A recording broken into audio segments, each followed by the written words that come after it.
Bwana Yesu asifiwe. Mpenzi mtazamaji, asubuhi ya leo ninakusalimu katika jina la Yesu Kristo. Ujambo? Matumaini yangu ya kwamba weekend yako ilikuwa ni ya baraka. Hiyo jana ukaweza na kufika kanisani na pia ukaweza na kubarikiwa. Siku ya leo, siku ya Jumatatu, tunafaa kumshukuru Mwenyezi Mungu maana ameweza na kutubariki na siku mpya. Pia akaweza na kutubariki na wiki mpya ambapo tunasema kwamba ni kwa nguvu zake tu na tumeweza na kumtolea shukrani. Pia ningetaka kukaribisha katika kipindi cha manyunyu ya baraka hii wiki yote, na siku ya leo pia nimekukaribisha rasmi ili tukaweza kuendelea na kubarikiwa pamoja kupitia hiki kipindi. Na pia tutakuwa na mtumishi wa Mwenyezi Mungu ambaye ni Pastor Emmanuel Ndambuki kutoka kanisa la ABC Chani. Iko katika uongozi wa Chamonyo Sub Pastorate, Iveti Pastorate, Machakos Sub Headquarter. Ni yetu ya kuwa pamoja naye hii wiki yote, akitufundisha, akituinua kiroho, akiendelea na kutuongezea matumaini katika maisha ambayo tunaishi katika uso wa dunia kupitia neno la Mwenyezi Mungu na pia kupitia hiki kipindi. Na nahodha wa kipindi chenyewe ni mimi Pastor Lucy Michael. Karibu. Mtazamaji, ni asubuhi njema ya leo. Ninakusalimu katika jina la Yesu Kristo. Au jambo. Ni matumaini yangu ya kwamba umekuwa na usiku mwema, usiku uliokuwa na utulivu, na hata asubuhi hii ya leo ambayo Mungu amekuamsha. Ni matumaini yangu ya kwamba umeamka ukiwa mzima na buheri wa afya. Ninasema karibu ili tukaweze kubarikiwa na neno la Mungu la siku ya leo. Na tuombe ni kwa ajili ya neno. Baba, katika jina la Yesu Kristo, ninakushukuru asubuhi ya leo. Ni kwa sababu ya wema wako na fadhili zako ambazo Bwana umeweza kutenda pamoja nasi, pamoja na mtumishi wako mtazamaji. Ni asante, ni kwa sababu Bwana ninajua mtumishi wako yuko tayari kulipokea neno lako. Ninaomba Mungu wa mbinguni ili ukaweze kunitumia kama chombo chako. Nikanene usia wako jinsi utakavyo, na hata hivyo ukaweze kubariki na mtumishi wako anayenitazama. Baraka zako Bwana zikaweze kuwa juu yetu, na hata mwisho wa neno tutakushukuru. Na ni katika jina la Yesu Kristo aliye Bwana na mkombozi wetu tuomba na hata kushukuru. Amina. Neno letu la siku tutalisoma katika kitabu cha Mathayo mtakatifu. Mathayo mtakatifu ni kifungu cha 8 mstari wa kwanza tufike mstari wa 4. Mathayo mtakatifu kifungu cha 8 mstari wa kwanza hadi mstari wa 4. Neno la Bwana linasema hivi: naye aliposhuka mlimani, makutano mengi walimfuata. Na tazama, akaja mtu mwenye ukoma akamsujudia akisema, Bwana, ukitaka waweza kunitakasa. Yesu akanyosha mkono akamguza akisema, nataka, takasika. Na mara ukoma wake ukatakasika. Yesu akamwambia, angalia, usimwambie mtu, ila enenda zako, ukajionyeshe kwa kuhani, ukaitoe sadaka kama alivyoamuru Musa, iwe ushuhuda kwao. Leo neno letu anena juu ya mapenzi ya Mungu na yatendeke. Let the will of God be.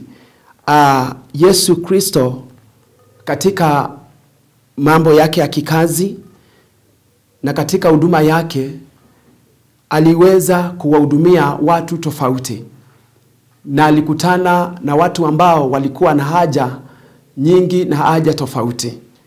Na kama vile Yesu alivyokuwa anahudumia watu kulingana na haja ya mtu, kama ni mgonjwa, neno linatuhimiza kwamba alikuwa anamponya. Kama alikuwa amepagawa, alikuwa hata anamtoa zile pepo. Na kama alikuwa labda na shida ya mwili, alikuwa anamshughulikia katika shida yake. Lakini katika mambo yake na katika utendakazi wake Yesu, tunaona ya kwamba hakufanya kazi ni kwa sababu yake mwenyewe, lakini kila wakati aliweza kufanya kazi ili mapenzi ya Mungu yakaweze kuonekana.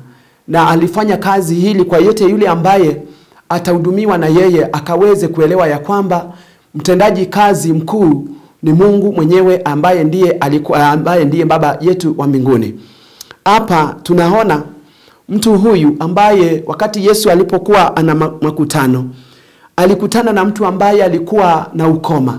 Lakini tunaona, na kama vile tunavyojua, mtu akiwa na ukoma katika Uyahudi alikuwa anatengwa na alikuwa anawekwa mbali na watu. Kwa maana walijua ya kwamba ukoma sio ugonjwa ambao ulikuwa mzuri. Kwa hivyo watu walikuwa wanatengwa na wanawekwa mbali ambapo watu hawangeweza kuwakaribia.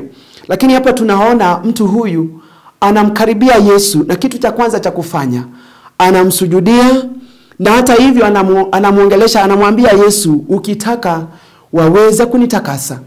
Inaonyesha ya kwamba huyu mtu ambaye alikuwa na ukoma, yeye mwenyewe hakutaka yeye mwenyewe, lakini anamsihi Yesu kwa kumsujudia, anamwambia kwamba ukitaka wewe mwenyewe, kama ni mapenzi yako yakatendeke na ukaweze na kunitakasa na ugonjwa ambao niko nao.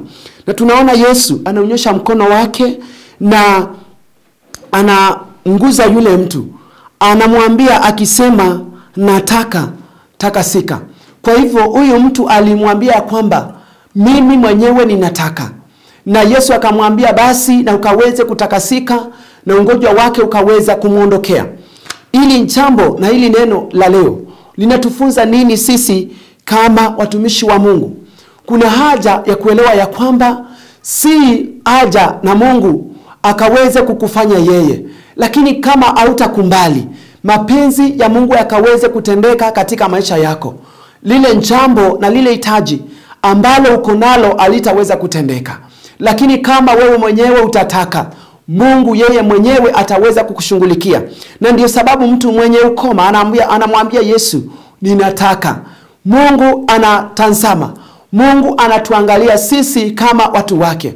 Anataka sana akaweze kusikia kutoka kwetu tukisema ya kwamba tunataka Mungu ukatutendee hili, tunataka Bwana ukatufanyie hili. Kwa maana ni sisi kama tunataka mapenzi ya Mungu hivyo na pia yataweza kutendeka. Tunaona Bwana anafanya jambo akitaka, na sisi tunastahili kumpa Bwana nafasi ili akaweze kutenda atakavyo katika maisha yetu. Si mambo ya kumwamuru Mungu akatutendee, bali tunamwambia kwamba kama ni mapenzi yako Bwana tunaomba akatendeke. Mtazame Yesu pale msalabani, alisema ya kwamba kama ni mapenzi yako Mungu na yatendeke.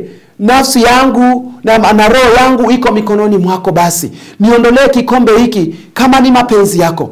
Tunastahili kuelewa ya kwamba yale mahitaji yetu ambayo tuko nayo, yale matakwa yetu tuko nayo katika maisha, tumwambie Mungu tunataka, bali mapenzi yako Mwenyezi Mungu yakaweze kutendeka. Na kwa maana Mungu ana kusudi njema ambayo anatukusudia katika maisha yetu, ataweza kututendea, ataweza kutuonekania, ataweza kutufikia katika mahitaji yetu, na hakuna jambo ambalo litaweza kumshinda huyu Mungu. Basi tunaambiwa na maandiko matakatifu mstari wa 4, Yesu akamwambia, angalia, usimwambie mtu, ila enenda ukajionyeshe kwa kuhani, ukaitoe sadaka kama alivyoamuru Musa, iwe ushuhuda kwako. Yesu anamwambia huyu mtu nini? Aende baada ya kutendewa, baada ya mapenzi ya Mungu kutendeka katika maisha yetu. Kumbe kuna jambo ambalo nasi tunastahili kuchukua hatua lingine, kumwendea Mungu na kutoa sadaka ya shukrani, na ili likaweze kunena shuhuda wetu mbele za watu, na watu wakaweze kuelewa ya kwamba basi kilichokitendeka ndani yetu si mapenzi yetu, lakini Mungu aliyetutendea basi na inuliwe. Mungu aliyekutendea wewe basi na kaweze kutukuzwa. Mungu aliyekutendea wewe basi na kaweze kupokea sifa. Hivi ndivyo inavyotupasa sisi kama Wakristo. Mungu anavyotutendea sisi, Mungu anavyotufanyia mambo katika maisha yetu, kuna haja ya kutoa ushuhuda, kuna haja ya kumtolea sadaka shukrani, basi na ikaweze kunena ushuhuda juu ya mambo ambayo Mungu ameweza kutufanyia. Basi Bwana akitenda kwa hiari yake, utakuwa na ushuhuda wa kuwaambia wale wengine, utakuwa na ushuhuda wa kweli. Utaweza kunena jinsi makuu ya Mungu yalivyotendeka juu yako. Utaweza kunena juu ya Mungu alivyotenda, juu ya mambo uliyokuwa nayo, juu ya haja ambazo ulikuwa nazo. Basi mtazamaji, ninakuomba asubuhi ya leo ili ukaelewe ya kwamba Mungu akitenda sawa sawa na mapenzi yake, usiweze kujingamba, usiweze kujipiga kifua, basi ukaweze kushuhudia na ukasema ya kwamba Mungu amenitendea, Mungu amenifikia, Mungu ameweza kufikia matakwa yangu, Mungu ameweza kufikia na haja zangu. Na hakika utatoa ushuhuda kwa watu na wataweza kumuelewa huyu Mungu ni nani. Ukiangalia wale wakoma waliokuwa 10 walipotendewa na Yesu, Biblia inatuambia kwamba ni mmoja tu aliyerudi kwake akaweze kumwambia, asante Yesu kwa maana umenitendea. Je, katika maisha yako ukitendewa unaweza kutoa kitu cha kuonyesha shukurani mbele zake Mungu? Je, ukitendewa katika mahitaji yako unaweza kufanya jambo la kuonyesha Mungu ya kwamba amekutendea? Basi natuelewa kutoka siku ya leo, yale mapenzi ya Mungu yakitendeka ndani ya moyo wako, ndani ya mahitaji yako, kuna haja ya kuweza kutoa sadaka ya shukurani. Kuna haja ya kutoa na ushuhuda kwa watu wengine ili wakaweze kuelewa huyu Mungu ni nani, huyu Mungu anayekutendea ni nani, huyu Mungu aliyekufanyia hivi ni nani. Kwa maana jambo hili ni la maana hata mbele zake Mwenyezi Mungu. Na ikawe kwako na hata siku ya leo, kama kunalo jambo Mungu amekutendea, basi kuna haja ya kumshukuru. Kama kunalo hitaji ambalo ulikuwa umeomba kwa muda mrefu na umeona Mungu ameweza kukutendea, basi kuna haja ya kutoa shukurani na hata kutoa ushuhuda kwa wengine ili wakaweze kuelewa huyu Mungu ni nani. Lakini hata hivyo usikumbali kumsukuma Mungu akafanye jambo, bali muachie na ukamwambia Mungu ninataka, na yeye atafanya sawa sawa na mapenzi yake. Kwa maana ni Mungu ambaye anatenda, na anatenda kiukamilifu, anatenda kwa ukweli, anatenda na hata kwa nguvu kwa mtu yule ambaye amempa nafasi ya kwanza ili akaweze kutenda kulingana na mapenzi ya Mungu. Basi wacha mapenzi ya Mungu akaweze kutendeka katika maisha yako na katika maombi ambayo umeomba, na uwe na subira katika jambo hilo. Basi Bwana akubariki na akaweze kulibariki neno lake takatifu. Bwana alibariki neno lake. Amina. Na tuombe. Ninakushukuru Bwana ni kwa ajili ya neno lako lilo takatifu. Asante ni kwa sababu umetufunza neno lako asubuhi ya leo. Ni kweli kuna haja ya kuacha mapenzi yako Bwana yakaweze kutendeka, bali tusifanye mambo yakatendeke ni kwa mapenzi yetu. Kwa maana Mungu ukitendea sisi kulingana na mapenzi yako, tutakuwa na ushuhuda na hata kwa wengine, na tutashuhudia jinsi Mungu ulivyofanya katika maisha yetu.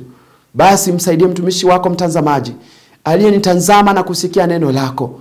Wacha baraka zako zikaweze kuwa juu yake, na neema yako Bwana ikamtoshe. Mfikie katika mahitaji yake na muhudumie katika haja zake zote, na atakapoona Mungu umemtendea akakumbuke kukushukuru na pia kuliinua jina lako. Asante Bwana ni kwa maana unastahili. Jina lako lihimidiwe, jina lako liinuliwe, ni kwa maana ni wewe mkuu na kuna Mungu aliye kama wewe.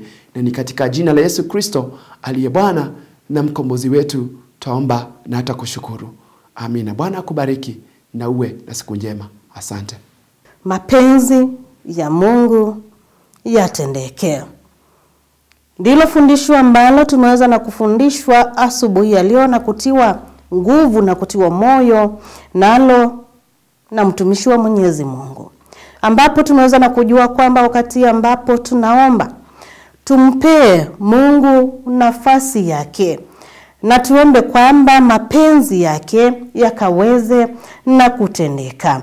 Ingawaje tunaweza kuwa tunaomba mengi, tumemuitisha Mungu mengi, lakini tuombe tena mapenzi yake yakaweza na kutendeka kwa yale ambayo tumeweza na kuomba kwake, kwa yale ambayo tumeweza na kukumbana nayo. Mapenzi yake yakaweza na kutendeka. Tukiweza na kumpia nafasi, ataweza na kutujibu kwa wakati wake, maana wakati wake ni mwema kila wakati. Na pia tukaweza na kujua kwamba kuna haja gani, haja ni ya kumshukuru Mwenyezi Mungu. Tumtolee sadaka, dhabihu kwa kumshukuru kwa kile ambacho ameweza na kututendea, kwa yale ambayo ameweza na kukubariki nayo, kwa kuyajibu maombi yetu kulingana na mapenzi yake. Tukijibiwa tusisahau,